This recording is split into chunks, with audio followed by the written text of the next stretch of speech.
नमस्कार दोस्तों, स्वागत है आपका एसएससी सॉल्यूशन वाले के यूट्यूब चैनल पर। दोस्तों आज हम लोग रीजनिंग में नंबर एनालॉजी का पार्ट नंबर 3 करने वाले हैं। अगर इसके पहले के पार्ट आपने 1 और 2 को नहीं देखा है तो उनको जाकर जरूर देख लीजिएगा, क्योंकि तभी आपको नंबर एनालॉजी के प्रश्न समझ में आएंगे और एक लॉजिक समझ में आएगा कि हम लोग कैसे प्रश्नों को सॉल्व करते हैं। तो आज की क्लास में हम सिर्फ नंबर एनालॉजी के 5 अति महत्वपूर्ण प्रश्नों को सॉल्व करने वाले हैं, जो प्रीवियस ईयर के एग्जाम के क्वेश्चन होंगे। हर क्वेश्चन को मात्र 2 से 3 सेकंड के अंदर सॉल्व करने की आपको एक हम ट्रिक बताएंगे कि कैसे हम लोग क्वेश्चनों को जल्दी सॉल्व करते हैं पेपर में। तो आइए देखते हैं दोस्तों रीजनिंग में नंबर एनालॉजी का पहला प्रश्न। दोस्तों प्रश्नों को देखने से पहले मैं आपको बता दें कि जो हमारे नंबर एनालॉजी को हिंदी में हम लोग बोलते हैं संख्या संबंध, ठीक है, यानी कि समानता बोलते हैं जिसे हम लोग। प्रीवियस ईयर के 5 महत्वपूर्ण प्रश्नों को सॉल्व करने वाले पार्ट नंबर 3 होने वाला है। अगर आप किसी भी गवर्नमेंट एग्जाम की तैयारी कर रहे हो, SSC, CGL, CGL, MTS, GD, railway, bank, group D, police, navy, army, IBPS, UP triple SC, PET हो गया, सीटेट हो गया, आईबीपीएस हो गया, एसबीआई पीओ, आप another police, UP police, Bihar police, Delhi police, आप किसी भी गवर्नमेंट एग्जाम की तैयारी करें तो सभी परीक्षाओं में नंबर एनालॉजी के 1 से 2 प्रश्न आपको पक्का देखने को मिलते हैं। और कभी कभी क्या होता है, लेवल के हिसाब से पेपर में हमारे क्वेश्चन क्या होते हैं, कठिन आते हैं। जैसे कि हमारा ये पहला प्रश्न हो गया, एसएससी और एमटीएस जीडी में पूछा हुआ क्वेश्चन है, ठीक है। कह रहा दिए गए प्रश्न में सही विकल्प का चयन कीजिए। बस आपको यहाँ पे इतना बताना है कि क्वेश्चन मार्क की कौन सी संख्या आएगी। क्वेश्चन मार्क की जगह संख्या वही आएगी भैया जिस प्रकार से यहाँ पे 6 से 8 बनना होगा, सेम इसी प्रकार से आपको 3 से 8 क्वेश्चन मार्क की संख्या बतानी। तो यानी कि जो रिलेशन इसमें लग रहा होगा वही रिलेशन आपको इसमें फाइंड आउट करना है। तो आप रिलेशन कैसे ढूंढोगे, जब भी आपको नंबर एनालॉजी कैसे प्रश्न मिल जाए तो आप 6 से 8 कैसे बनाएंगे। तो आप जानते हो अगर हम 6 में 2 जोड़ दें, ठीक है, ये आपकी सोच होगी। 6 में 2 जोड़ा 8 बन गया, ठीक है, वहाँ पे 8 आ गया। सेम इसी प्रकार से आप क्या करोगे, 3 में भी भैया कह दोगे 2 जोड़ देंगे तो 3 तो हमारा क्या होता है 5 होता है। ये आपकी सोच से, लेकिन ये क्वेश्चन सॉल्व नहीं हो रहा। क्यों? क्योंकि मैं ऑप्शन में कहीं 5 तो दे नहीं रखा, एग्जामिनर ने क्या किया, क्वेश्चन को घुमा दिया यहाँ पे। अभी क्वेश्चन मार्क किस तरीके से सॉल्व, पहला लॉजिक हमारा क्या हो गया, फेल हो गया। अब आप कोई दूसरा लॉजिक लगाएंगे। ये तो जाहिर सी बात भी है, 6 से कुछ जोड़ने पर मैं 8 बनेगा। तो आप क्या करो, 6 में ऐसे ही संख्या जोड़ दो, यानी कि जहाँ पे 6 लिखा है इसमें क्या करो, 6 में इसमें 3 की भाग करा दो। तुम्हारा 3 की भाग इसमें जैसे कराओगे 6 में, तुम्हारा क्या आएगा 2 आएगा। अब इसी 6 को क्या करो 2 में जोड़ो, तुम्हारा क्या बन जाएगा भैया 8 बन जाएगा, जो कि 8 आपको दे रखा। किस प्रकार से निकाला तरीका समझिएगा यहाँ पे। सेम इसी तरीके से आप 3 से आप क्वेश्चन मार्क की वैल्यू बनाओगे। कैसे बनाओगे, आप क्या करो 3 लिखो, उसी 3 में क्या करो किसकी भाग दोगे, जिस प्रकार से आपने 3 में इसमें 3 की भाग दी थी, जहाँ 6 लिख के 3 की भाग दी थी, सेम इसी प्रकार से आपने यहाँ पे 3 लिखा और इसमें 3 की भाग दी। 3 क्यों लिखा, क्योंकि यहाँ पे 3 था इसलिए 3 लिखा। और 3 की भाग कॉमन भाई, 3 की भाग यहाँ पे भी देंगे, 3 बाकी 3 की भाग यहाँ पे भी देंगे।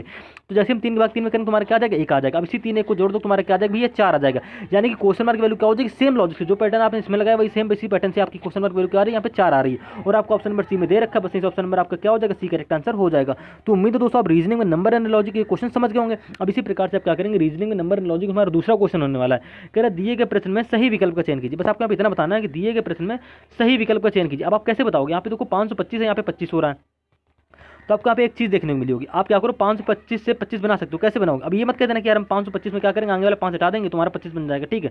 सेम इसी प्रकार से आप 3 यहाँ 315 में 3 घटा दो तो आप 3 हटा दो तो यहाँ पे 15 बन जाएगा, ठीक है। ये मत करना कि यहाँ पे मैं ऐसे 3 हटा दी तुम्हारा 15 पैसे आ गया, ठीक है। ये क्वेश्चन, ये आपको कोई लॉजिक नहीं होता, ये आपको कोई तरीका नहीं होता। जब आपको क्वेश्चन ना और पेपर में फंस जाता है यहाँ पे तरीका लगाएंगे, ठीक है, लेकिन आपको यहाँ पे ये तरीका नहीं लगाना। आप कैसे करोगे, यहाँ पे आपको एक सीक्वेंस मिलना चाहिए। यानी सीक्वेंस का मतलब दोस्तों ये कि जैसे 525 से आप 25 कैसे बनाओगे। तो आप जानते हो अगर 525 में 21 की भाग कराते कैसे, क्योंकि देखो 21 की भाग है, देखो 525 में जैसे लोग तो हमारा 25 आ जाएगा, ठीक है। आप करके देख लीजिए, तो आपका 25 यहाँ पे आ गया, तो आपको 25 यहाँ दे भी रखा है। सेम इसी पैटर्न से आपको क्या करना है, यहाँ पे 315 लिख लोगे, इसमें भी 21 की भाग करा दो। तो जैसे अब इसमें 21 की भाग करा दो, 21 इकन्ना में 21 हो गया, यहाँ पे बचा ये 10 ही हो गया हमारा 105, ठीक है। अब 105 में 21 की भाग करो तुम्हारा क्या आएगा 5 बढ़ जाएगा, ठीक है, यानी कि 15 आ गया।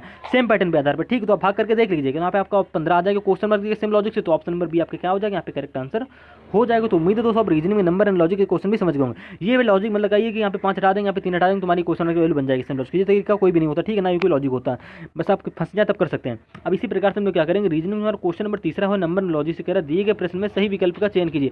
बस आपको इतना बताना, जिस प्रकार से देखो यहाँ पे 600 हो रहा है, यहाँ पे क्या हो रहा है 2000 हो रहा है। अब यहाँ पे क्वेश्चन नंबर की संख्या बताना, यहाँ पे आपको 9000 दे रखा है, तो कैसे बनाओगे। तो भैया पैटर्न आपको पता होना चाहिए। देखो यहाँ पे 600 से आप 2000 तो बना नहीं सकते हो, बना भी सकते हो, तो कैसे बनाओगे, ठीक है। आप क्या करो 600, अब यहाँ पे देखो 600, आप क्या करो सबसे पहले आप देखिए 600 से आपको बनाना है कि यहाँ पे 2000 बनाना है। तो आप कह दो भैया इसमें हम 1400 जोड़ दें, तुम्हारा बन जाएगा 2000, ठीक है। आप चलो मान लिया आपकी बात, ये आपको लॉजिक लगाया इसमें, लेकिन सेम इसी पैटर्न के आधार पर अब देखो यहाँ पे हमारा इसमें 600 में हमने आप यहाँ वाली इस वाली संख्या में 1400 जोड़ा, तुम्हारा ये आगे संख्या बनी, ठीक है। लेकिन यहाँ पे देखो हमारे क्या हो रहा है 9000 हो रहा है। अगर आप 1400 में यहाँ पे कोई भी संख्या ऑप्शन उठा जोड़ लो तो आपको यहाँ पे 9000 नहीं बनने वाला, ठीक है। आपको सारे ऑप्शन चेक करो, आपका टाइम जाएगा। अब आप क्या करो इस पैटर्न से क्वेश्चन करो, आप क्या करो 600 अलग बना लो, 2000 अलग बना लो। कैसे बनाओगे, देखो आप 600 कैसे बनाओ, तो आप जानते हो 200 में अगर हम क्या करें, इसमें अगर हम लोग क्या करा दें 3 की गुणा करा दें तो आपका 600 बन जाएगा। आपका तो भैया हमारा 600 बन गया, इस पैटर्न से बन गया, ठीक है।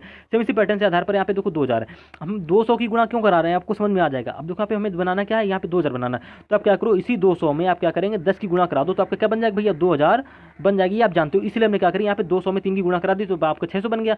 आप क्या करो 200 में 10 की गुणा कराओ, तो आपको पहले ये नंबर बना के देख लेना। नंबर पहले क्यों बनाओगे, क्योंकि यहाँ पे देखो हमको 9000 दे रखा है, क्योंकि तभी हमको लॉजिक यहाँ पे पता चलने वाला है। तो आप क्या करो यहाँ पे 2000 है, तो आपने क्या करी 200 में 10 की गुणा करा दी तो आपको 2000 बन गया, ये नंबर बन गया। अब इसी 200 में क्या करो 3 की गुणा करा दिया अपने, यहाँ पे 600 बन गया। ठीक है, अब सेम इसी पैटर्न के साथ यहाँ पे देखो 9000 है, यानी कि क्या करना पड़ेगा, 900 लोगे, 900 लो में किसी गुणा कराओगे, 10 की गुणा कराओगे, क्योंकि देखो यहाँ पे हमने यहाँ पे 200 लिया, 10 की गुणा कराई तो तुम्हारा 2000 बन गया। सेम इसी प्रकार से यहाँ पे 900 लोगे, 900 क्यों ले रहे हैं, क्योंकि हम अगर 900 में 10 की गुणा करा दें तुम्हारा भैया क्या बन जाएगा, 9000 बन जाएगा, क्योंकि हमको 9000 बनाना था, इसलिए हमने 900 लिया। तो आपने 9000 तो बना लिया। अब बात आती भैया इसी 900 में किसी गुणा कराओगे, जैसे हमने वहाँ पे 200 लिया था, उसमें 3 की गुणा कराई थी, तुम्हारा 600 बन गया था। लेकिन आप जैसे 9 लोगे यहाँ पे 3 की गुणा कराओगे, नोटिए हमारा क्या होता है, 2700 होता। लेकिन 2700 आपको किसी ऑप्शन में नहीं दे रखा है, तो आप क्या करोगे, यहाँ पे जरूरी नहीं है कि हमारा 3 ही गुणा हो, यहाँ पे हो सकती गुणा 4 की, तो आप क्या करो 900 में 4 की गुणा कराओ। ये तो जाहिर सी बात भैया कि एक ही नंबर में, यानी कि 900 में 10 की गुणा करा के ये वाली संख्या बना ली, 900 में हमें किसी संख्या गुणा करा के ऐसी संख्या बनानी जो आपको ऑप्शन में मिले। तो आप 900 में 4 की गुणा कराओ, 9 हमारे क्या होता है भाई 36, यानी कि 900 में 900 में 4 की जैसे गुणा कराओ तुम्हारा आ जाएगा यहाँ पे 3600, जो कि देखो आपको ऑप्शन में किसमें दे रखा है, बी में दे रखा है। बस इस ऑप्शन में आपका बी करा हो जाएगा, करेक्ट आंसर हो जाएगा। बस इसमें आपको ये तरीके का सीक्वेंस समझना है। सीक्वेंस का समझना भैया कि हमने 200 में यहाँ पे 3 की गुणा कराई, इसी 200 में हमने 10 की गुणा कराई, यानी कि कॉमन संख्या लेनी, यानी कि यहाँ पे 900 लिया, यहाँ पे भी 900 लिया, तो 900 में 10 की गुणा करा के आपने 9000 तो बना लिया। ठीक है, और यहाँ पे 900 में क्या करेंगे, 3 की गुणा करा के 4 की गुणा कराओगे तो आपके 3600 आ जाएगा। बस आपके यहाँ पे option number B correct answer हो जाएगा। तो उम्मीद है दोस्तों आप रीजनिंग में नंबर एंड लॉजिक के क्वेश्चन भी समझ गए होंगे। अब इसी प्रकार से हम लोग क्या करेंगे, रीजनिंग में नंबर एंड लॉजिक के चौथा क्वेश्चन को देखेंगे। यहाँ पे क्या हो रहा है, 700 133 बनना है, यानी कि 7 से 133 कैसे बनेगा, तो जाहिर सी बात भी 7 में किसी ऐसी संख्या गुणा करानी पड़ेगी। तो आप जानते हो 19 सत्ते हमारे क्या होता है, 133 होता है। मात्र 2-3 सेकंड के क्वेश्चन हो रहे हैं दोस्तों। ऐसे ही प्रश्न आपके एसएससी एमटीएस जीडी और सीजीएल में कभी कभी पूछ लेता है, सीजीएल में पूछ लेता है। बस आपको क्या करना है, पैटर्न को समझना है। ठीक है, अब टीयर 1 में ऐसे क्वेश्चन अक्सर पूछे जाते हैं। अब यहाँ पे देखो 7 से क्या हो रहा है, 133 हो रहा है, कैसे बनना है, तो आपने कह दिया हमने 7 में 19 की गुणा करा दी, तो 19 सत्ते हमारे क्या होता है, 133 होता है। आपने 133 बना लिया। सेम इसी प्रकार से यहाँ पे क्या है 9, आप क्या करोगे 9 में भी क्या करो 19 की गुणा करा दो। तो आपको पता होना चाहिए 19 में क्या हो, तो भैया 19 में हो तो हमारा 171, आपको 19 का टेबल आता होगा, तो आप ये क्वेश्चन आसानी से कर लोगे, यानी कि ऑप्शन नंबर यहाँ पे क्या हो जाएगा, आपके बी करेक्ट आंसर हो जाएगा। कुछ नहीं करना था, मात्र 2 सेकंड का सवाल था, गुणा करना था और आपका आंसर आ गया था। अब अगला जो सवाल हमारा वाला होने वाला बहुत ही आसान सवाल होने वाला है।